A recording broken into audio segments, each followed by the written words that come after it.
Hey guys, this is Lala Legacy and welcome back to another episode of Symphonic Rain. So let's jump right back in. Val then suddenly produced a smile and continued in a much lighter tone. There is someone more cut out to becoming your partner than me. Someone more cut out, huh? Obviously I knew who she was talking about, but right now I had no way of telling whether that person was really right for me or not. But it might be exactly as you say. Except for one point, the assumption that Val wasn't cut out for me. It was exactly the other way around. I was the one who wasn't cut out to be her partner. With a half-hearted attitude, I went searching and chose Val out of a sense of guilt towards Tori and Ari. Oh gosh. I'm reading the messages that are popping up in the corner of my screen. Apparently my boyfriend wants to do a RuneScape series with me on my channel, which I'm just like, no, please no. Anyways, it ended up wasting not only my own, but also Val's precious time. But if I told her that, she might just smile and invite me for practice again, being considerate of my feelings. That was why I decided not to refuse the girl's words and simply nodded instead, so as not to trouble her any more than I already had.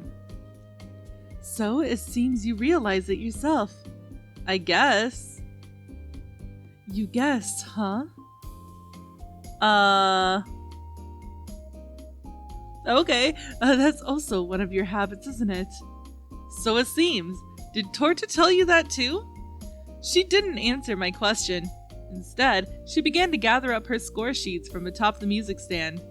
I did the same with my own, which the girl had so meticulously copied for me. I probably should return these, huh? Nah, keep them. But what if you have to give a copy of the song to someone else again? I'll just copy it again. But look here. She pointed at a passage on the score that I was still holding in my hands. It's been scribbled all over. I can't give this to someone else. The sheets were full of short notes hastily written in the middle of practice, so the handwriting wasn't exactly pretty. Stuff like, look each other in the eye here, meant to help with synchronization. Sorry. Why? I'm happy that you did. It's my song, and this is proof that you gave it your all to learn it, so please keep them. Thanks.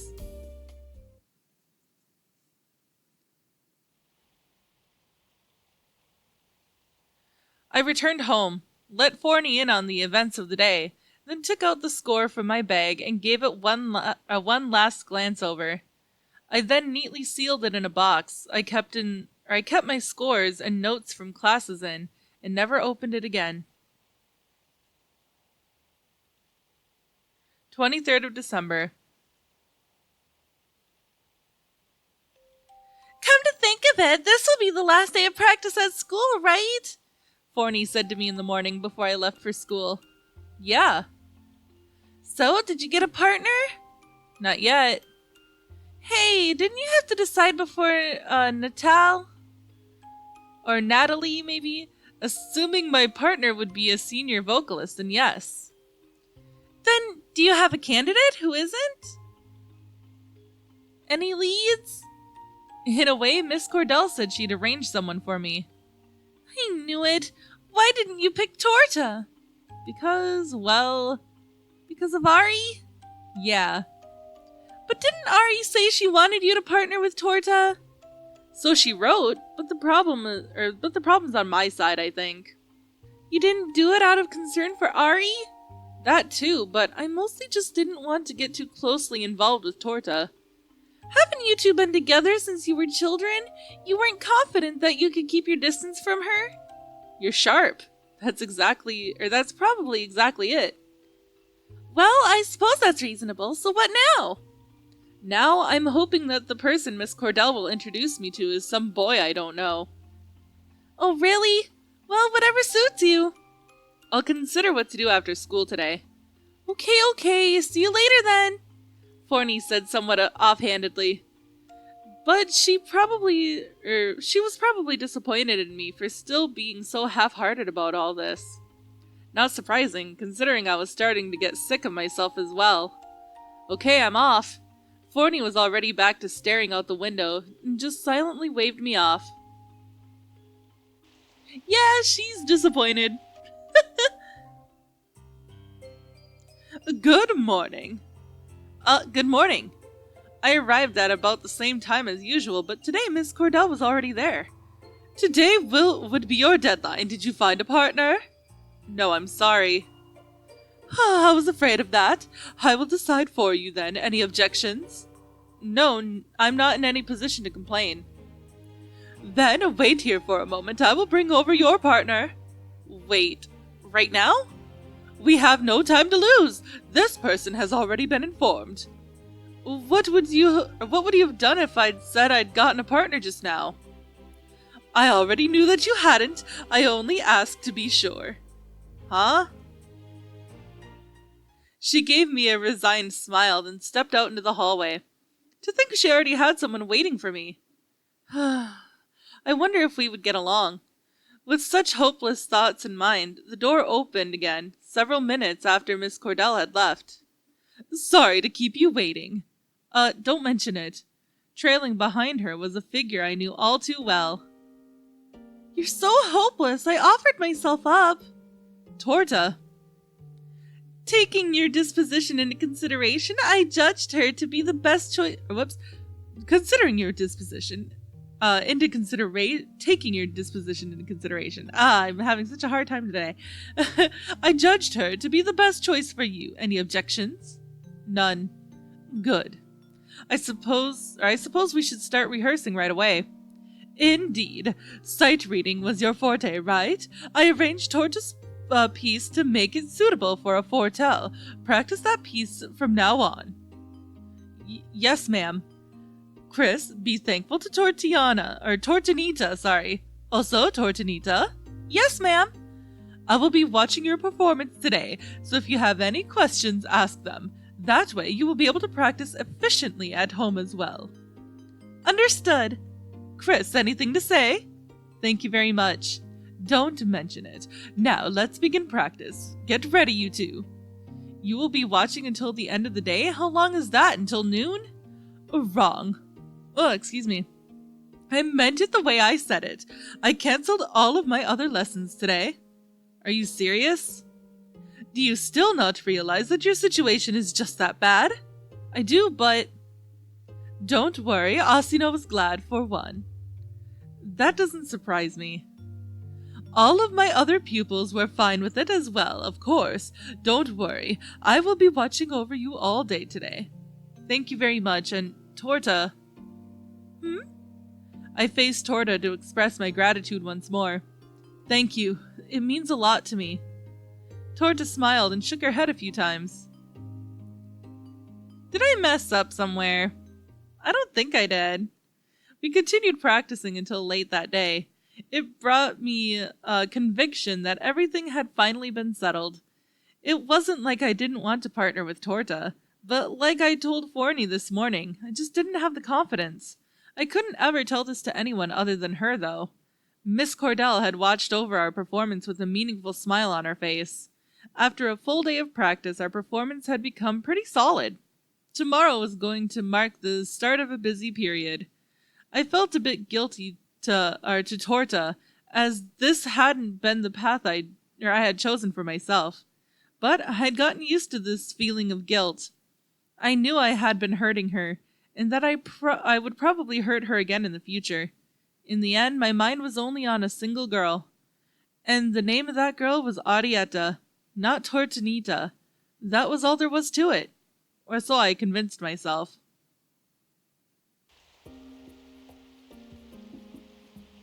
Then let's make up a quick schedule. Huh? What? You intend on taking the entire winter vacation off? If possible. Chris! Can't we just restart on the 4th of January when school starts again? Are you kidding me? I will practice at home, I promise. If you will, then whatever works for you. Sorry. It's okay. I'm busy with a bunch of things myself anyway. I see. Okay then. We'll start training hard from the 4th onward. Practice my piece properly until then. Got it. Thanks. No need. Just do your best at the graduation recital. It'll bring up my grade as well. Torta said in an unconvincing tone, like she didn't even mean it. I came to the sudden realization that I'd been a burden on a lot of people, not wanting to hurt people, feeling guilty. Truth was, I'd only been acting in my own selfish interest. The girls, on the other hand, had been selflessly acting to help me out. It was so pathetic that I lost the will to say anything more to Torta.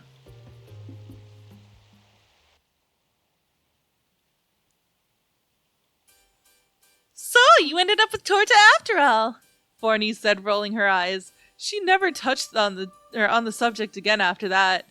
She didn't seem happy nor upset.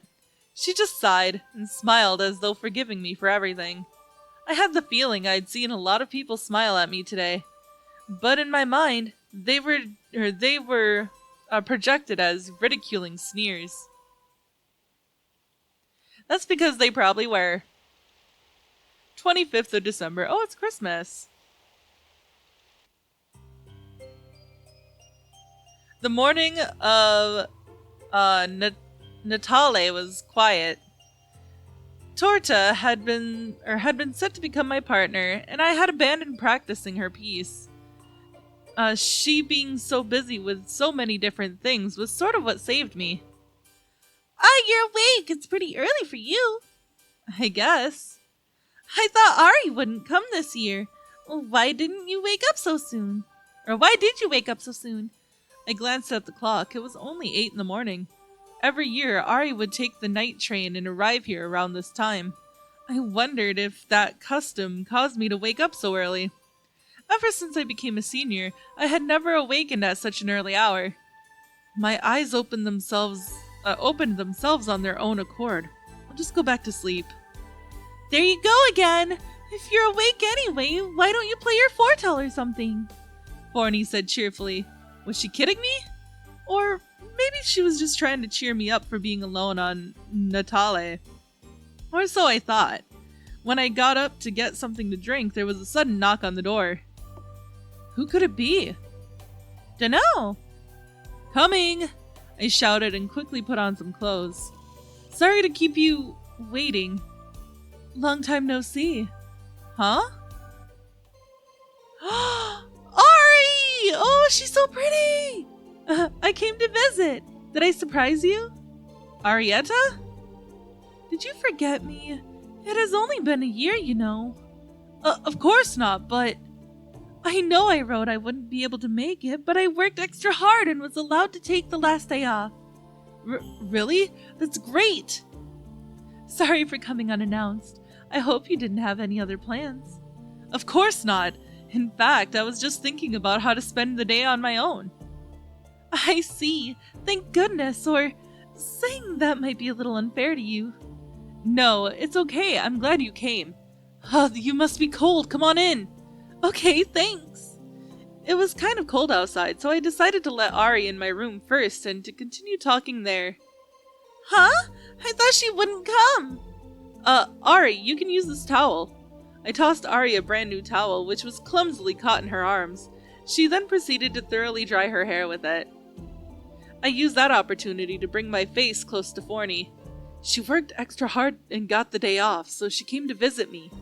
I see, Forney said, a bit taken aback, then produced a mature expression on her face. You sure look thrilled. I'll disappear for the day. Huh? But... Thanks, Chris. Where should I leave this? You can leave it in the basket over there. It might be overflowing with laundry, though. I'll do the laundry tomorrow. Forney had already vanished before I even finished my reply to Ari. I would have liked to talk to her a bit more, but then again, she did this every year when Ari came over. I was free until school started again anyway, so I could spend enough time with her afterward, doing ensembles or some such. Torta had allowed me the break as well. It really is overflowing. Do you mind if I wash these? That's okay, I can do that much by myself. I won't have it. And judging from your face, you must have just woken up, right? You should take a shower and wash your face. So you could tell I just got up. Come on, hurry up and take a shower. We will continue this afterward. Fine. Ari would never command me in too pushy a manner. Even so, I always found myself obeying. I suppose that went to show just how much I loved her. But are you really going to do my laundry? I like doing laundry. She didn't really answer my question. She picked up the laundry basket and smiled gleefully. What is it? It smells like you. What? Don't forget your bath towel. Ari left for the corridor. She sure could say some embarrassing stuff without flinching. The building I lived in was designed for students, so the rooms were small and there wasn't enough space for a washing machine, let alone to dry one's clothes. As such, there was a shared washing machine and dryer installed at the far back of the corridor. I remembered how Ari used to do my laundry when she first came here 2 years ago as well. It was so embarrassing that I made sure to have everything clean the day before she arrived the next year. Of course, she came unannounced this year, so I hadn't done any laundry. But I was so happy right now I didn't even care anymore. I left a bath towel in front of the door to the shower room, like I was told. I used extra hot water to make sure I would wake up completely. My body exposed to the shower, I found myself thinking about a lot of things, like what to do and what to eat today. 2 years ago I had cooked dinner and last year we ate out. I wonder if Ari was going to cook for me this year. Thinking about it, I hadn't had her cooking in 3 years now. Those were the kind of innocent thoughts running through my mind. Yeah, I'm sure. I was about to exit the shower when I heard the rustle of Ari inside my room. Ari, I'm coming out, so turn around for a bit. Ah, okay. On cue, I stepped outside and dried my body with the bath towel. I changed back into the same clothes, as I'd only worn them for a few minutes, and returned to the room while drying my hair. Sorry for the wait. Are you hungry, Ari? Not really. I had some food on the train. You haven't eaten yet, have you? Not yet, but I'm not that hungry. I'll wait until noon. I won't have it. You can't make a proper prayer on an empty stomach, can you? Besides, I still need to put the laundry into the dryer. Can't exactly hang them to dry in this kind of rain. Ari summed up a number of reasons to make me eat something. Okay. I knew she would say something like that, so I was already moving toward the kitchen. I prepared some espresso for Ari and some rusks for myself. By the time I was finished, we were both completely at ease. It felt just like any other I don't know if I'm saying this right. I don't speak Italian. Natale. Let's go to church after we finish this. Okay. Afterward, we could take a stroll through town again, and you can let me listen to your foretell. Sounds good. I'll play for you as much as you want. Thanks.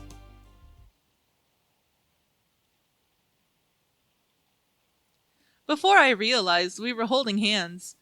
It happened completely naturally. No words had been exchanged. When I looked at Ari before me right now, it was as though the distance and time we'd been apart had never even existed. There aren't many people at this hour, huh? Ari said as we strolled through the alleys of the new town. You think? Since I always came with you, I never really paid attention to that. I think it was last year. My father had gone to church in the afternoon. He came back grumbling that since it was too crowded, he didn't receive any blessings. Looks like it is the same wherever you go. Right, I believe you mentioned that things were the same over there, didn't you? Yep. Unlike the regular Sunday masses, the Mass on Natale was held continuously throughout the day, so that as many people as possible could attend. There also wasn't much of a ceremony. The priest wouldn't read out scriptures, nor would bread and wine be distributed. There were simply too many people attending for that to be possible, or so I heard. After all, It was customary for even non-believers like myself to attend on this day. It was the same for any other town. But the one difference would be... Huh? But that is all the time that I have for this episode, guys. I'm so happy that we finally get to see Ari. Oh, she's so cute. But I wonder what's gonna happen with Fal, though. Anyways, if you liked this video, please give it a big thumbs up down below. And if you haven't already, subscribe. By subscribing, you're becoming part of a legacy. I love you guys so much, and I will see you in the next video. Bye-bye!